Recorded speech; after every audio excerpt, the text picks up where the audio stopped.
Nathalie Hirschsprung, bonjour. Bonjour Cathy. Ravie de vous retrouver parce que vous nous avez encore choisi 2 livres qui vous ont passionné et que vous nous conseillez parce qu'on achète des livres chez vous, mais on a aussi des conseils lecture très intéressants. Ah bah super, super. Oui, alors le premier que je vais vous présenter s'intitule Le tiers-temps de Mélisse Besséry, paru aux éditions Gallimard en février 2020.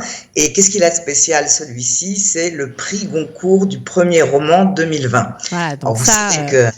oui, on Oui. le voit à l'image, donc exactement. Donc c'était important parce qu'on a peut-être avec le corona raté quelques informations sur la rentrée littéraire.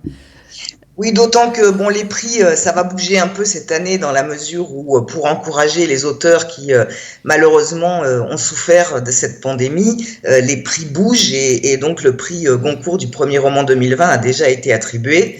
Donc j'ai un peu envie de vous dire, attention, pépite, je l'avais reniflé celui-là depuis le début. C'est un très très très beau livre. Alors ça se passe rue Rémy du Moncel, dans le 14e arrondissement de Paris. Donc le décor, c'est un immeuble blanc, une modeste maison de retraite baptisée le Tiers-temps. Alors au milieu de la cour, qui est recouverte d'un gazon en plastique, il y a un arbre solitaire. Et parmi les résidents qui sont venus vivre leurs derniers mois dans cette maison de retraite, à côté de cet arbre solitaire, il y a un grand échalas solitaire, au visage sombre mais aux yeux perçants, qui joue avec ses souvenirs dans ses 2 langues, sa langue maternelle qui est l'anglais d'Irlande et le français de son exil littéraire. Alors c'est qui ce vieux monsieur? Eh bien c'est Samuel Beckett. Ce premier roman dévoile un Beckett surprenant, attendant la fin, c'est un comble, devenu pour ainsi dire l'un de ses propres personnages. Donc à travers la fiction, avec une très grande délicatesse, une très grande justesse, Mélisse Besséry redonne une parole lucide et caustique au grand Sam. Alors on peut vraiment dire que le charme opère. Moi j'ai été totalement sous le charme. On voit défiler les épisodes qui ont marqué sa vie, qui ont marqué la vie de Samuel Beckett, l'amitié avec son maître James Joyce, sa liaison avec la fille de ce dernier, Lucia, la complicité avec son éditeur, Jérôme Lindon, les premières représentations de Godot. Et il y a une grâce dans l'écriture de Mélisse Besséry pour décrire la déchéance, la mélancolie de cet homme à bout de souffle.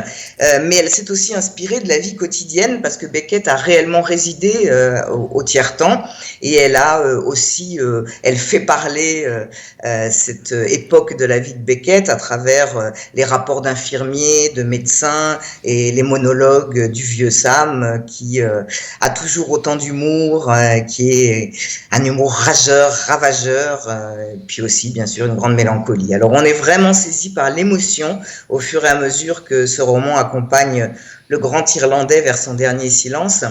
Et j'adhère complètement à la critique de Virginie Bloch-Lenné dans la rubrique culturelle littéraire de Elle. Elle dit « Raconter les derniers jours d'un écrivain dont la finitude était le grand sujet relève de la gageure. Mélisse Besséry réussit l'exercice avec finesse. » Voilà, Donc à lire absolument. Apparemment, vous avez été conquise. Ah, j'ai été sous le charme. Sous le charme. Bon, alors un autre livre apparemment à présent, un livre de Johan Barbero, Les geôles de Sibérie. Alors là, c'est un autre, on part ailleurs là.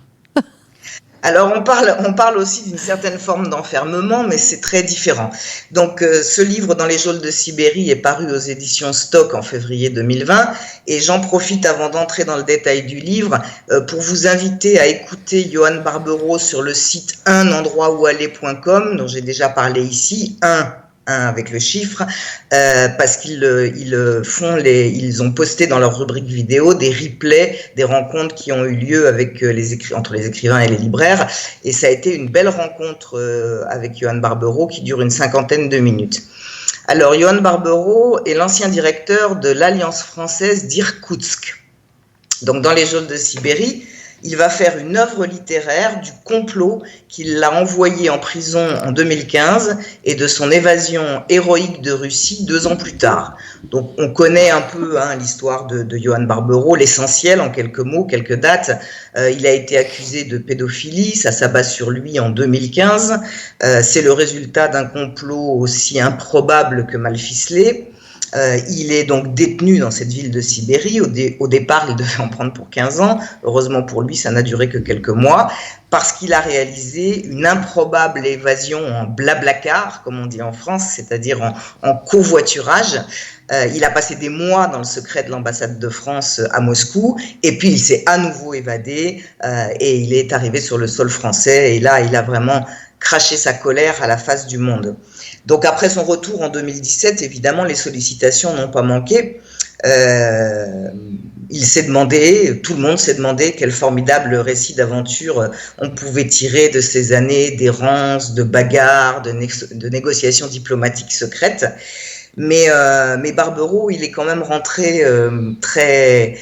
Évidemment, on le comprend, très très blessé. Il lui en fallait plus que ça. Il lui fallait un espace pour dire la peur, la rage, les doutes, les moments de grâce, et pour parler de lui-même. Et il a vraiment souhaité qu'on se souvienne de lui, non pas comme une victime, mais comme un héros, et plus encore comme un écrivain. Alors qu'est-ce qu'il a fait? Il s'est isolé à Douarnenez, dans le Finistère. Peut-être que les eaux froides de l'Atlantique lui rappelaient les rives sauvages du lac Baïkal. Voilà. On va dire ça, voilà. Voilà, et il a écrit patiemment, et il a enchaîné les faits de manière implacable, terrifiante, et en a fait une œuvre littéraire. Donc c'est on a comme résultat un ouvrage réellement inclassable. Il se lit bel et bien comme un roman d'aventure, angoissant, terrifiant.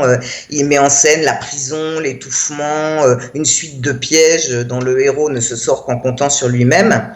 C'est un témoignage, de mon point de vue, digne d'un roman d'espionnage, et je lui donne la parole pour conclure.